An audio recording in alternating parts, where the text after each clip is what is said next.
Assalamualaikum warahmatullahi wabarakatuh. Perkenalkan, nama saya Tiwi Kusuma Wardani dengan NIM 3 digit terakhir 114 dari kelas PIE 2024. Video ini dibuat untuk memenuhi tugas ujian tengah semester mata kuliah Filsafat Pendidikan dengan dosen pengampu Ibu Ernita Vika Aulia SPD MPD. Pada kesempatan kali ini, produk IPA yang saya pilih ialah Hukum Snellius. Sebelum masuk ke pembahasan, apa sih hukum Snellius itu? Jadi, hukum Snellius juga dikenal sebagai hukum pembiasan, di mana hukum tersebut merupakan prinsip fisika yang menjelaskan bagaimana cahaya atau gelombang lainnya membias saat melewati batas antara dua medium dengan indeks bias yang berbeda. Hukum ini dinamai setelah ilmuwan Belanda yang bernama Wilbert Snellius yang pertama kali merumuskannya pada abad ke-17. Hukum Snellius menyatakan N1 sin theta 1 sama dengan N2 sin theta 2.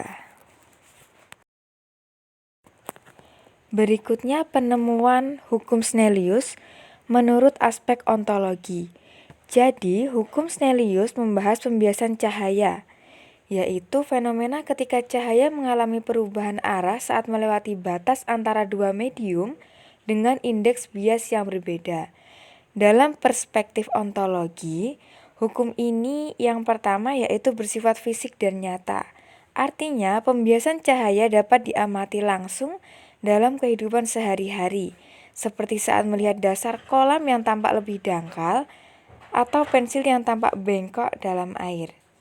Yang kedua yaitu berdasarkan realitas objektif, di mana hukum ini bukan sekedar teori abstrak, tetapi berlaku universal di alam dan dapat diuji melalui eksperimen.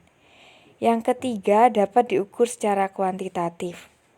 Artinya sudut datang, sudut bias, dan indeks bias medium dapat dihitung menggunakan persamaan matematis yang tetap. Selanjutnya menurut aspek epistemologi. Hukum Snellius tentang pembiasan cahaya ditemukan oleh Wilbert Snellius pada tahun 1580 sampai 1626. Beliau seorang matematikawan dan astronom asal Belanda. Penemuannya merupakan hasil dari serangkaian pengamatan, eksperimen, serta analisis matematis yang dilakukan pada abad ke-17. Observasi dan eksperimen Snellius melakukan serangkaian eksperimen dengan cara mengamati arah cahaya saat melewati dua medium berbeda, seperti udara dan air atau udara dan kaca. Beberapa langkah yang dapat dilakukan ialah sebagai berikut. Yang pertama yaitu menggunakan sumber cahaya. Snellius menggunakan cahaya matahari atau lilin sebagai sumber cahaya. Yang kedua yaitu mengukur sudut datang dan sudut bias. Dalam hal ini, cahaya diarahkan pada permukaan medium kedua, misalnya air atau kaca dengan sudut tertentu. Dan Snellius mengukur sudut datang theta 1 dan sudut bias theta 2 saat cahaya memasuki medium kedua.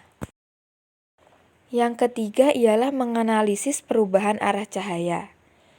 Snellius mengamati bahwa semakin besar sudut datang, semakin besar pula sudut biasnya. Namun, perubahan sudut tidak bersifat linier, melainkan mengikuti pola tertentu. Dari ketiga langkah tersebut, Snellius menemukan bahwa perbandingan antara sinus sudut datang dan sinus sudut bias merupakan nilai tetap yang tergantung pada medium yang digunakan. Dirumuskan sebagai berikut. Sin theta 1 per sin theta 2 sama dengan N2 per N1, atau dalam bentuk yang lebih umum, N1 sin theta 1 sama dengan N2 sin theta 2, di mana N1 dan N2 adalah indeks bias medium pertama dan kedua, theta 1 adalah sudut datang cahaya, dan theta 2 adalah sudut bias atau sudut setelah pembiasan. Dengan kata lain, Snellius menemukan bahwa cahaya yang melewati batas dua medium mengalami perubahan arah sesuai dengan rasio indeks bias medium tersebut. Setelah menemukan hukum ini, Eksperimen lanjutan dilakukan untuk memverifikasi keakuratan rumusnya.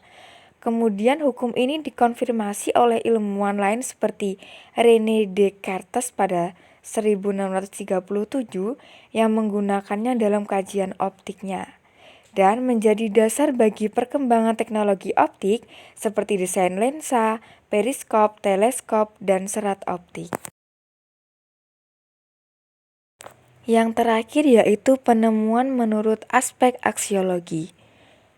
Menurut aspek aksiologi, hukum Snellius memiliki nilai penting dalam berbagai aplikasi praktis, seperti dalam desain lensa, optik, dan teknologi komunikasi. Dalam konteks pendidikan, pemahaman tentang hukum ini membantu siswa mengembangkan keterampilan berpikir kritis dan analitis. Pembahasan yang kedua ialah penerapan hukum Snellius dalam pembelajaran IPA. Penerapan hukum Snellius dalam pembelajaran IPA dilakukan dengan percobaan pensil dalam gelas berisi air. Dalam percobaan tersebut memperlihatkan ilusi bahwa pensil tampak bengkok karena cahaya dibiaskan saat melewati batas air dan udara. Dapat dilihat pada gambar yang sudah disajikan. Dari gambar tersebut, pembiasan terjadi saat cahaya berpindah dari satu medium ke medium lain yang memiliki indeks bias berbeda. Dalam eksperimen ini, cahaya dari bagian pensil yang berada di dalam air bergerak menuju batas antara air dan udara. Saat cahaya berpindah dari air indeks bias 1,33 ke udara yang indeks biasnya 1, kecepatannya meningkat dan cahaya dibiaskan menjauhi garis normal. Otak kita menginterpretasikan cahaya tersebut sebagai datang dari jalur lurus, sehingga pensil tampak seperti bergeser dan bengkok di permukaan air. Baik, selanjutnya merupakan klasifikasi hukum Snellius. Hukum Snellius termasuk sains karena memenuhi kriteria sebagai berikut. Yang pertama, berdasarkan observasi dan eksperimen yang dapat diuji ulang. Yang kedua, memiliki rumus matematis yang dapat diprediksi dan diuji dalam berbagai kondisi.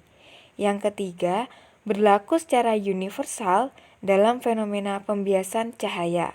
Yang keempat, sebaliknya, pseudosains cenderung tidak berdasarkan metode ilmiah yang ketat, sementara agama berfokus pada keyakinan dan nilai moral, bukan fenomena fisik. Hal itu bertentangan dengan hukum Snellius. Pembahasan berikutnya ialah metode penemuan hukum Snellius. Hukum Snellius ditemukan dengan metode ilmiah. Metode ilmiah adalah pendekatan sistematis dalam penelitian yang melibatkan observasi, eksperimen, analisis data, dan pembuktian berulang.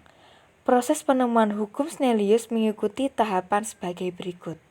Yang pertama, observasi awal. Para ilmuwan termasuk Snellius mengamati bahwa cahaya yang melewati batas antara dua medium berbeda, misalnya dari udara ke air atau dari kaca ke udara, tampak mengalami perubahan arah. Yang kedua, eksperimen berulang. Snellius dan ilmuwan sebelumnya seperti Ptolemeus melakukan eksperimen dengan sinar cahaya yang melewati berbagai medium transparan. Mereka mencatat sudut datang dan sudut bias cahaya. Yang ketiga yaitu pengumpulan dan analisis data. Dari hasil eksperimen, ditemukan pola bahwa ada hubungan tetap antara sudut datang, sudut bias, dan indeks bias medium. Yang keempat, Snellius menyusun persamaan yang menunjukkan hubungan antara sudut datang, sudut bias, dan indeks medium, yang sekarang dikenal sebagai N1 sin theta 1 sama dengan N2 sin theta 2. Yang kelima yaitu verifikasi dan uji eksperimen berulang. Eksperimen tambahan dilakukan untuk menguji keabsahan persamaan ini di berbagai medium dan kondisi. Hasilnya selalu sesuai dengan prediksi teori, membuktikan bahwa hukum ini benar. Untuk membuktikan hukum ini dan metode ilmiah yang digunakan, maka variabel yang digunakan ialah sebagai berikut. Yang pertama, variabel bebas. Sudut datang cahaya yang diarahkan ke batas antara dua medium berbeda diubah untuk melihat pengaruhnya terhadap sudut bias. Yang kedua, variabel terikat. Sudut bias yang dihasilkan setelah cahaya memasuki medium kedua akan diamati dan diukur sebagai respon terhadap perubahan sudut datang. Yang ketiga yaitu variabel kontrol.